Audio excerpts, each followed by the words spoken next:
అంటే ఇప్పుడు నేను అనుకున్న డాక్టరేట్ అవ్వలేదు, ఇటు పక్కన వచ్చి సినిమాలు చేద్దామంటే వాళ్ళు ఏదో తీసుకెళ్లిపోయారు, అది భయం వేసి వచ్చేసి వెళ్ళిపోయావు. ఆ తర్వాత ఇక మెల్లగా కూల్ గా స్కూల్ టీచర్ గా, ఇటు వార్డు మెంబర్ గా మీ ప్రయాణం వార్డు మెంబర్ కూడా నాకు అది నా వల్ల కాకపోయేది, తిరిగేది నాకు మాటలు రాకపోయేది. ఎవరైనా ఏదైనా పని చేస్తే కూడా అదొకటి తోటి మళ్ళీ ఉల్టనానే మాట్లాడుతుంటే ఇవన్నీ ఎందుకు నాకు ఇట్లా కాదు కదా అనిపించేది. ఆ టైంలో నేను ఒకటి నమ్ముతా, నేను చెప్పండి, అంటే మనం ఏదైతే అనుకుంటామో అదే మన జీవితంలో ఏదో ఒక రూపంలో వస్తుంది అనుకో, అదే నాకు చిరణ్ సార్. మీరు డాక్టర్ అవ్వటం కంటే కూడా రైటర్ అవ్వాలని గట్టిగా అనుకున్నట్టున్నారు, అదే మిమ్మల్ని ఇక్కడ వరకు నడిపించింది. చలో అది అయిపోయిన తర్వాత వెళ్ళిపోయారు, వెళ్ళిపోయిన తర్వాత మళ్ళీ మళ్ళీ మళ్ళీ ఎప్పుడు వచ్చారు మళ్ళీ హైదరాబాద్కి? మళ్ళీ నేను స్టేటస్లో పదాలు రాసుకొని పెట్టుకున్నా. కంచంలో మెతుక ఈ కథ చెబుతావు, మంచంలో పరుపై జతకొస్తావు అని రాసి ఇది ఎవరు రాశారని చెప్పేసి చరణ్ సార్ స్టేటస్ అనుకోకుండా సడన్గా చూసాడు. ఆయన రేరుగా చూడడు అస్సలు. ఆ రోజు చూడడం నా అదృష్టం. చూసి ఇది ఎవరు రాశారు సంజయ్ అని చెప్పేసి పెట్టాడు. అంటే నేనే రాశాను సార్. అంటే నువ్వు ఏంటి పాటలు ఇలా అని చెప్పేసి అంటే ఫస్ట్ రోజే అడిగాడు, నువ్వు ఎందుకు ఇంత ఆర్ద్రత కామెంట్ పెట్టావు, నువ్వేమేమో అనుకుంటున్నావు అని అడిగాడు. అడిగితే ఇలా వచ్చి నేను తిరిగేసి వెళ్ళిపోయాను సార్ నేను ఇండస్ట్రీకి వచ్చి. అంటే కన్నా కొన్ని చెప్పా పర్సనల్గా కూడా, ఎందుకు ఆ స్పేస్ ఇచ్చాడు ఆయన.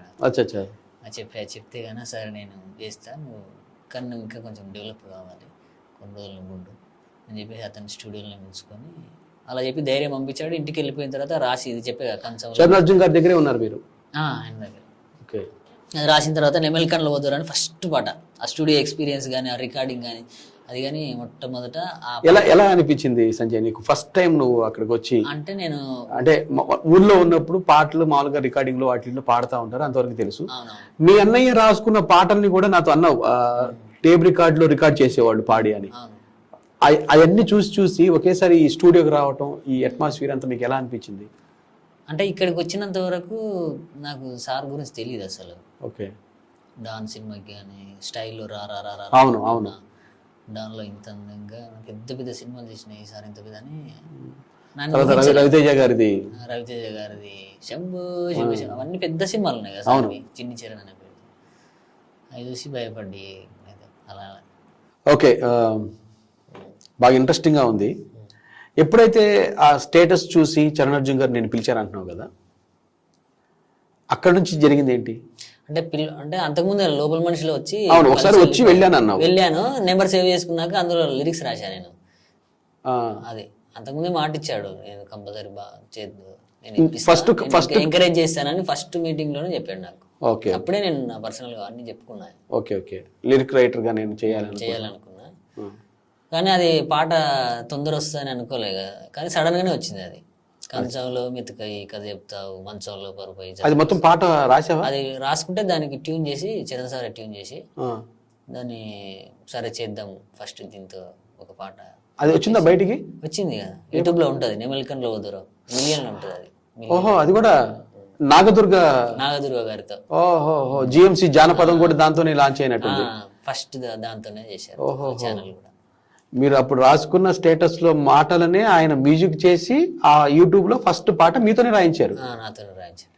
ఎలా ఫీల్ అయ్యావు సంజయ్? అది రాసుకొని పోయిన తర్వాత 2-3 days అక్కడే ఉన్నా, ఎప్పుడు పిలుస్తాడు అని. 4th day నైట్ మామూలుగా సార్ బిజీ ఉంటాడు కదా, ఆ వర్క్ నడుస్తుంటున్నాయి, ఇప్పుడు పిలుస్తాడు 4 days నుంచి అలా. అంటే ఎక్కడ పిలుస్తారంటే మీరు బయట ఉండేవాళ్ళ ఆఫీస్ లోనే? అక్కడే ఉంచుకుంటాడు, కానీ ఆయన వేరే వాళ్ళని ఎంకరేజ్ చేయడంలో చాలా ముందు ఉంటాడు. అది నాకు పర్సనల్ గా ఎక్స్పీరియన్స్ ఉంది. ఓకే, అంటే ఆఫీస్ లో ఉండి నువ్వు పాట రాసుకున్నా సరే ఆయన పిలిచి మళ్ళీ నీతో మాట్లాడడానికి ఒక 2-3 days పట్టింది. 2-3 days పట్టింది. నైట్ 1:30 ఆ టైంలో సడన్ గా పిలిచాడు. నేను నిద్రపోతూ ఆ పక్క రూమ్ లో ఒక రూమ్ ఇస్తాడు స్టూడియోలో వచ్చిన వాళ్ళకి. అక్కడే ఉంటే పిలిచేసరికి 1:30కి అలా వెళ్ళేసరికి చేసేసాడు ఫాస్ట్ గా. అప్పుడే తీసుకెళ్ళి వింటాం, అప్పటికప్పుడే చేసేసరికి పాట ఇలా చేస్తారు, ఫస్ట్ ఎక్స్పీరియన్స్ అలా. నువ్వు రాసిన పేపర్ మీద వాటికి ఆయన దానికి ఎవరు పాడింది? పాడింది అశ్విని రాథోడ్ గారు అని సింగర్. ఓహో, ఆమె పాడింది. నాగదుర్గ యాక్ట్ చేసింది, నాగదుర్గ గారు యాక్ట్ చేశారు. ఓకే, నరేంద్ర ధన్యశ్రీ డైరెక్టర్ దానికి నేను చూశాను. చలో, ఫస్ట్ అది తర్వాత సినిమా ప్రయాణం ఎలాగా? అంటే మీరు డైరెక్ట్ గా ఈ పాట తర్వాత నుంచి ఆయనతో ట్రావెల్ అవుతున్నారా, లేదంటే మళ్ళీ బయట వాళ్ళ నీకు సినిమా ఇచ్చింది? లేదు, అక్కడే ఉంటూ ఆ స్టూడియోలోనే ఉండేవాడిని. ఓకే తర్వాత నాకు రహస్య అనే సినిమాలో ఓకే. ఒక పాట ఇచ్చాడు. రహస్య ఎక్కడో రహస్య ఫస్ట్ సినిమా. గురితే లేదా వనిత నీకు కొంచెమైనా, గుండెల్లో పసి పాపల్లే నిన్ను పెంచుకున్నా, ఇంతలో ఇలా ఎంత వేదన, నువ్వే లేక తరడానే తడుగు చీకటి కమ్మేనా, చెలియానే చేదైపోయానా, చెలరేగే బాధే నాలోనా. ఇలా ఉంటుంది. ఫస్ట్ డెబ్యూ, ఫస్ట్ సినిమా పాట, ఫస్ట్ థియేటర్ నా పేరు పడిన పాట. ఏంటి Sanjay Mahesh. Very good very good. అదే యూట్యూబ్లో వచ్చావు, చరణార్జున్ గారు పిలిచారు, వచ్చావు. సెకండ్ ఇన్నింగ్స్లో నువ్వు స్టేటస్లో రాసుకున్న పాదాలని యూట్యూబ్లో పాటగా వచ్చేసింది. నాగదుర్గ ఇప్పుడు మంచి కదా. తర్వాత సినిమాలో కూడా ఆయన ద్వారానే లాంచ్ అయిపోయావు. ఇప్పుడు ఎన్ని చాలా సినిమా అంటే బాగానే రాశా. ఎన్ని? రహస్య తర్వాత నాకు భీమదేవరపల్లి బ్రాంచ్ అని, నేను కూడా యాక్ట్ చేశాను దాంట్లో. బల్గం సుధాకర్ రెడ్డి గారు ఉన్నారు కదా. అవును, మంచి సినిమా. రమేష్ చెప్పాల గారని. అవును, నేను చేశాను దాంట్లో. సినిమా డైరెక్టర్, నేను రిపోర్టర్ గా చేశాను దాంట్లో. తను అందులో ఒక సాంగ్ రాయించారు నాతో, ఓపెనింగ్ లో ఉంటుంది. అచ్చా, అదేమన్నా గుర్తుందా పాట? అది గుర్తుకుంది.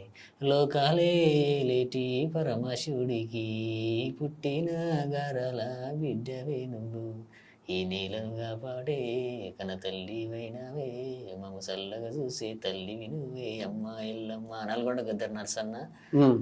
తర్వాత వాణి గారు, వాణి ఒల్లాల వాణి, ఆమె పాడింది. అది నాకు సెకండ్ మూవీ. దాని తర్వాత ఇంకొకటి సిల్లీ మార్క్స్ రాజారమ్యం అనే సినిమాలో ఇంకొక సాంగ్, అది రిలీజ్ కాలే, అవుతుంది త్వరలో. ఓకే. దాని తర్వాత కేసీఆర్ అనే సినిమాలో జబర్దస్త్ రాకింగ్ ధనరాజ్ గారు, కృష్ణ భగవాన్ గారు, వాళ్ళందరూ నేను కృష్ణ భగవాన్ గారు అని చూసేవాడిని. ఆ సినిమాలో నేను అదే సినిమాకి రాయడం. అందులో ఏం రాశారు మీరు? అందులో ఫుల్ సాంగ్ రాయించారు నాతో. యాక్చువల్లీ ఫుల్ సాంగ్ రాయించాడు అతను.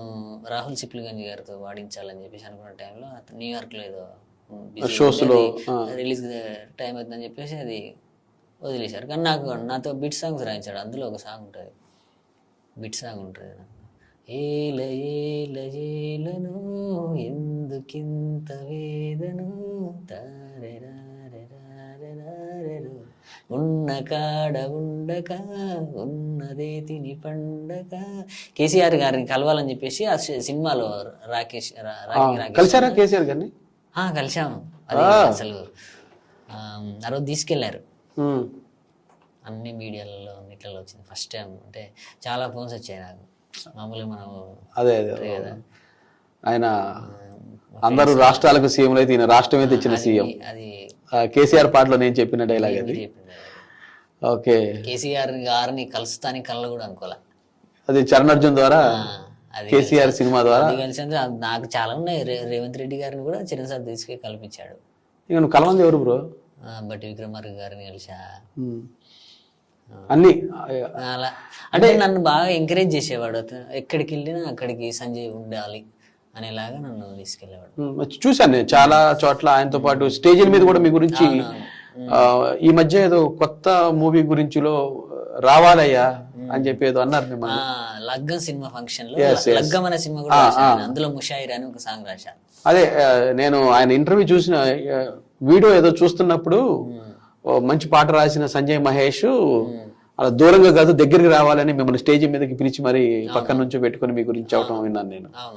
ఏంటి అది అందుకు దూరంగా ఎందుకు ఉంటారు? దూరం అంటే ఆ రోజు ముందు వరుసలోనే ఉన్నాను. ఇంకా గెస్ట్లు వాళ్ళందరూ వస్తారు కదా, నేను రైటర్ కదా. ఫస్ట్ ముందే కూర్చున్నా, తర్వాత కొంచెం వెనక సీట్లోకి వెళ్ళిపోయా. ఆ పిలిచేసరికి నేను కొంచెం వెనకలో ఉన్నా అని చెప్పేసి, అది కోపం కాదు, అదే ప్రేమ. ఆయనకు ప్రేమనే. అలా పిలిచి. ఇప్పటి వరకు మీరు చెప్పిన సినిమాలు రహస్య,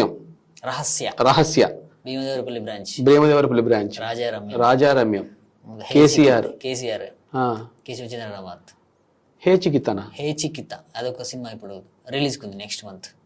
ఇది మన కేసీఆర్ కెమెరామెన్ గరుడవే గంజి గారు గరుడవేడి గంజి గారు, అందరూ కూడా నేను యాక్ట్ చేశాను. మీరు కూడా చేశారు. నేను చేశాను. అయితే దాంట్లో ఏం రాశారు మీరు హేచికితాలో? అందులో ఒక సాంగ్ రాసి చెప్పొచ్చు చెప్పొద్దు, ఫుల్ మాస్ బీట్ సాంగ్, ఒక 2 లైన్లు పాడండి. సిట్టి పొట్టి అని. Okay okay. సిట్టి సిట్టి రవి పొట్టి పొట్టి మీకు జరిసగము జించిస్తా పల్లి పట్టి. వావ్. ఇద్దరు హీరోయిన్లు, మధ్యలో హీరో గారు చేస్తూ ఫుల్